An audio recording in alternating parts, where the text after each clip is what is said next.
And good Friday morning, 2:04 a.m. Meteorologist Jonathan Condor here, tracking a couple storms across OKC. Now, the metro itself, we have no warnings. There's a cell coming through the downtown area, another one over I-240 and I-35. This is the warning for McLean County. This is going to be for ping pong ball size hail, damaging winds 60 to 65 miles an hour. This is a very slow moving storm. It's only moving at about 10 miles an hour out of the northeast. Just got done doing a Facebook Live and watching the storm for over an hour. There's your hail core, right over Cole. So when you get up to the couple pixels of white and black, that's going to be pretty severe. So we'd call this considerable damage. It's not on the high end. We're not quite to golf balls just yet, but this will do some damage. The hail core itself is about a mile wide. Again, moving northeast. Now, as it moves to the northeast, it will eventually hit some drier air east of I-35, but between Cole, Goldsby, and up to about Noble, that would be the area that I expect severe hail at least quarters, maybe ping pong. On the high end, with a lower probability of that happening, would be golf ball size hail. Now, this storm doesn't really have any well-defined circulation, which is really good.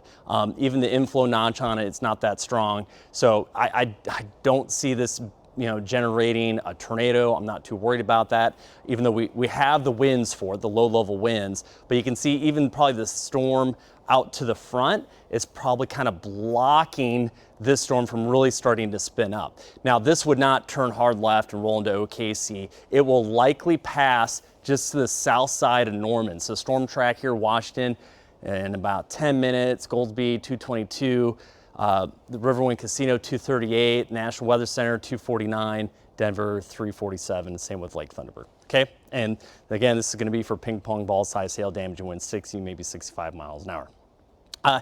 There's Valley Brook, so I-35 and I-240 to the east, approaching Tinker Air Force Base, heavy cell right there. A little bit of lightning, not too strong. And then here we are, KOCO 5 News, down the Broadway extension near the Western Heritage Museum towards the zoo, and then down I-35 just to the east of the Capitol. This is a really heavy downpour, but it is not severe. A couple scans ago had a little baby hook on it, meaning that it had inflow into it. It was trying to turn just a little bit, but this isn't even severe. This is what we call a heavy thunderstorm, so it's one level below severe. That would continue to track to the northeast towards Spencer, Jones, and Luther if it can make it. New severe thunderstorm warning, McLean, Cleveland. Oh, they're going to up. Okay, so that the storm I just showed you, let's back up the radar here. So this is all live. Meteorologist Joseph Neubauer in the Weather Center kind of giving some information here. So it looks like they're going to put in a new warning. Yeah, there it is. There's a new polygon. So this is the old one right here. The new one comes right in to Cleveland County. So that actually, if you look at the warning polygon, that does include Norman. Do they change the hail sizes on it? Ping pong and 60. Okay, so I'm glad that we're on air tracking it. So again, that's a new warning, and that warning is going to go until 2:45. So that was an extension of the first warning that prompted me to hop on KOCO 5 News to bring you the first alert. Okay, so we're watching this real closely. The hail core, I mean, you're in the cone, the warning cone, but I imagine based on what I'm seeing, that hail core will Goldsby.